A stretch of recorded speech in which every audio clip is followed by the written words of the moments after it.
Hello friends, welcome to Beginner's Kitchen with Koki. இன்னைக்கு நம்ம சேனல்ல என்ன ரெசிபி பார்க்க போறோம்னா இட்லி தோசைக்கு ஒரு சூப்பரான ஒரு குழம்பு எப்படி செய்யறதுன்னு பார்க்க போறோம். அது வந்து கடலை மாவுல வச்சு நம்ம இந்த குழம்பு செய்ய போறோம். ஒரு 3 ஸ்பூன் கடலை மாவு வச்சு தான் இந்த குழம்பு செஞ்சிருக்கேன். இந்த குழம்பு எப்படி செய்யுதுன்னு பார்க்கலாம் வாங்க. பாருங்க முதல்ல ஒரு பாத்திரம் வச்சுக்கலாம். இப்போ இதல எண்ணெய் ஊத்திக்கிறேன். ஒரு 4 ஸ்பூன் எண்ணெய் ஊத்திக்கோங்க. இப்போ எண்ணெய் காஞ்சதுமே ஒரு பட்டை 3 லவங்கம் சோம்பு ஒரு 4 சோம்பு போட்டிருக்கேன். இதுக்கு வந்து மசாலா அதிகமாக தேவைப்படாது, மைல்டாக இருந்தாலே போதும், அதனால் கொஞ்சமாக தான் போட்டிருக்கேன்.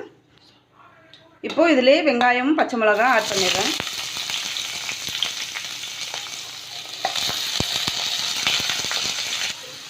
இப்போ இது கூடவே கருவேப்பிலை போட்டுடலாம். ரொம்பவே ஈஸியாக செஞ்சிடலாங்க இந்த டிஷ். உங்களுக்கு இட்லிக்கு தோசைக்கு சூப்பராக இருக்கும்.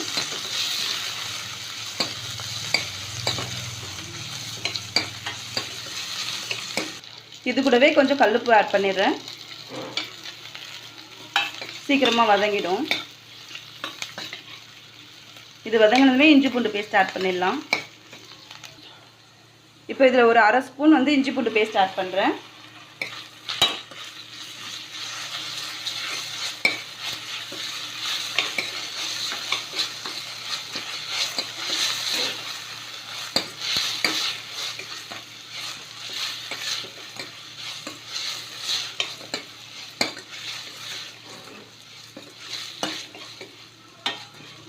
இது கொஞ்ச நேரம் பச்சை வாசனை போட்டும்.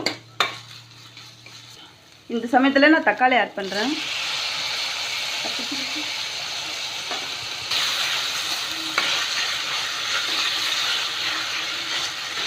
தக்காளி கொஞ்சம் வதங்கி வரட்டும், அது வரைக்கும் கொஞ்ச நேரம் வெயிட் பண்ணலாம். இப்போ தக்காளி வந்து வதங்கிட்டு இருக்கு. இந்த சமயத்தில் நம்ம கடலை மாவு 3 ஸ்பூன் எடுத்திருக்கேன். இது வந்து கரைச்சிக்கலாம். கட்டி இல்லாமல் கரைச்சிட்டு நம்ம இதில் வந்து ஆட் பண்ண போகிறோம். இப்போ இது கரைச்சிக்கலாம். இப்போ இது கூடவே கொஞ்சமாக மஞ்சள்தூள் போட்டுக்கலாம். கொஞ்சமாக மிளகாத்தூள் ஒரு அரை டீஸ்பூன் மட்டும்தான் எடுத்துருக்கேன். பச்சை மிளகாய் ஆட் பண்ணியிருக்கோம் நம்ம காரத்துக்கு. இது வந்து சும்மா கொஞ்சமாக சேர்த்துக்கிற டேஸ்ட்டுக்காக.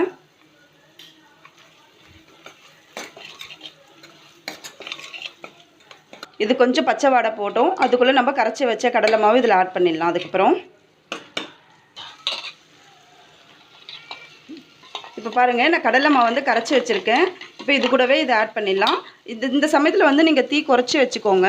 நம்ம ஊற்றும் போது வந்து கட்டி படுறதுக்கு சான்சஸ் இருக்குது. அதனால் கொஞ்சம் கொஞ்சமாக ஊற்றினே கலக்கலாம். நம்ம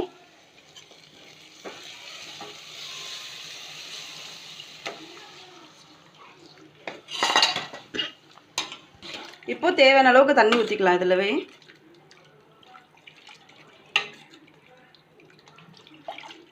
நான் வந்து 3 ஸ்பூன் தான் எடுத்திருக்கேன் மாவு. நீங்கள் எந்த அளவுக்கு குவான்டிட்டி தேவையோ அந்த அளவுக்கு நீங்கள் ஆட் பண்ணிக்கோங்க.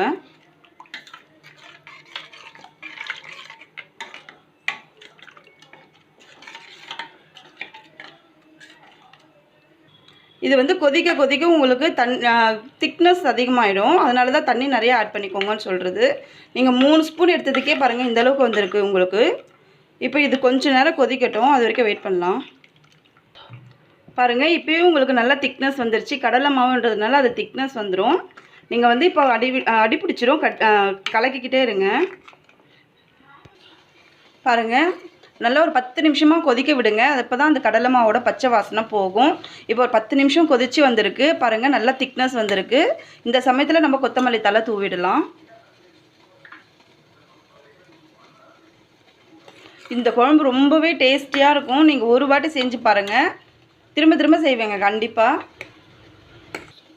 இப்போ இந்த குழம்பு ஆஃப் பண்ணிடலாம். ஆஃப் பண்ணிவிட்டு வேறு பவுலில் மாற்றிடுறேன். பாருங்கள், நம்மளுடைய கடலை மாவு குழம்பு சூப்பராக ரெடி ஆகிடுச்சு. இது இட்லி தோசைக்கு ரொம்பவே சூப்பராக இருக்கும். நீங்கள் ட்ரை பண்ணி பார்த்துட்டு எனக்கு கமெண்ட் பண்ணுங்கள். மறக்காமல் சப்ஸ்கிரைப் பண்ணுங்கள். இன்னொரு நாள் இன்னொரு ரெசிப்பியில் பார்க்கலாம். தேங்க்யூ.